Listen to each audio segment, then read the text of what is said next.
All right, so we've completed week 2 of life in Tulum, and it was definitely less eventful than week 1, but at the same time, a little more hectic. The beginning of week 2 meant that we were off, finally, for the day. But waking up at 6 a.m. to see it's 82 degrees after 8 Muay Thai classes, walking 15 miles last week, and trying to stay cool, it meant that we were going to spend the day inside, watching movies, napping, treating ourselves to some fancy Thai food we found down the road, and enjoying the sunset from the comfort of the air-conditioned apartment.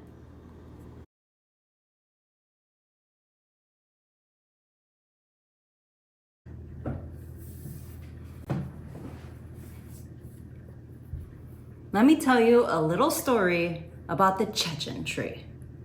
Found in the Caribbean and in the Yucatan area, this tree is evil. You do not want to touch it. So the other day, Jonas was doing his stretches and he saw this tree and this sign. He Googled it right away, wondering what it's about, and it talked all about the Costa Mayan rash.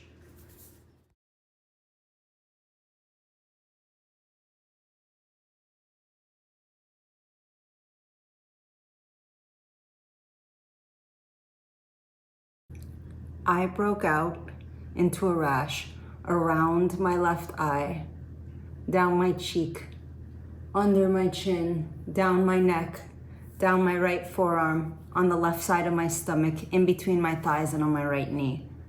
Is that everywhere? It felt like a full body rash. The heat makes this thing worse. Sweat transfers the rash down your body, and what I read is that it feels worse than poison ivy. I've never had poison ivy, but this sucked.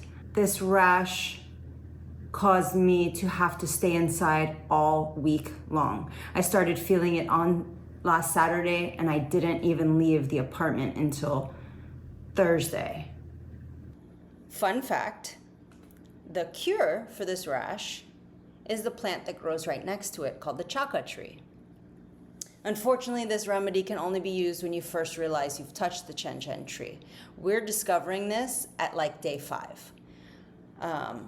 We had already been out to the farmacia to purchase calamine lotion. I read up to get rubbing alcohol to keep my pores as clean as possible.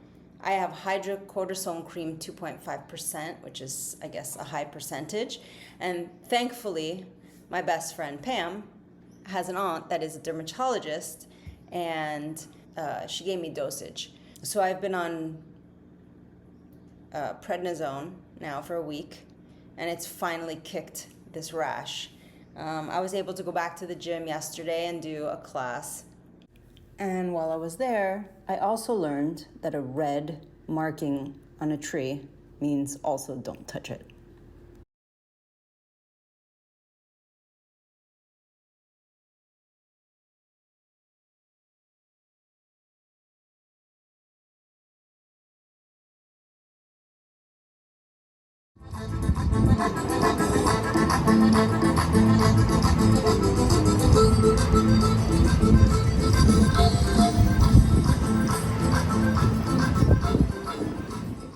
This week, it was time for us to purchase our mode of transportation.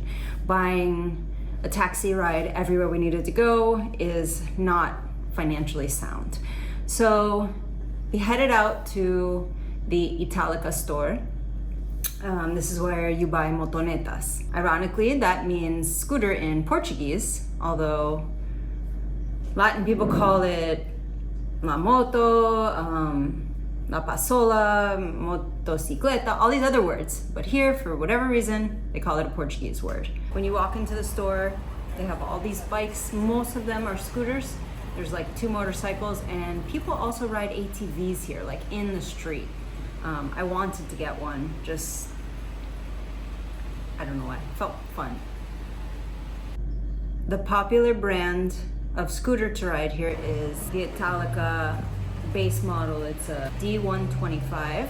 It costs about 20,000 pesos, which is roughly $1,100 USD, which is great because we're splitting the price.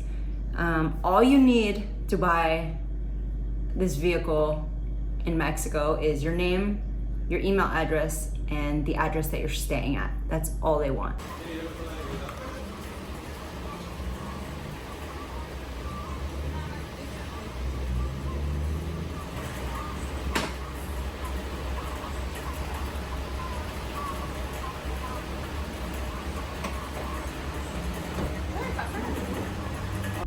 We were able to get a helmet there as well for 17 USD. One thing that we learned and didn't realize till we left the store was that to get your license plate, it comes separate. So you can buy the scooter and walk right out the store and not be allowed to drive it anywhere.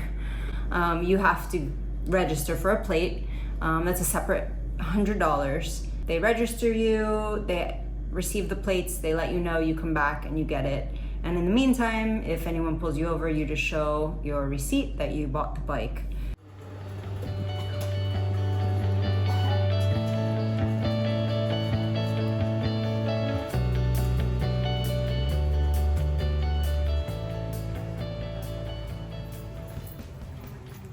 When we filled our tank with gas, the tenants there, they pump your gas for you.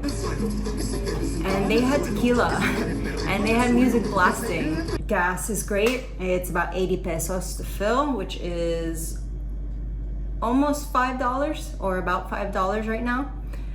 So that's really great. We only ride about 2 miles a day, so that tank will take us pretty far.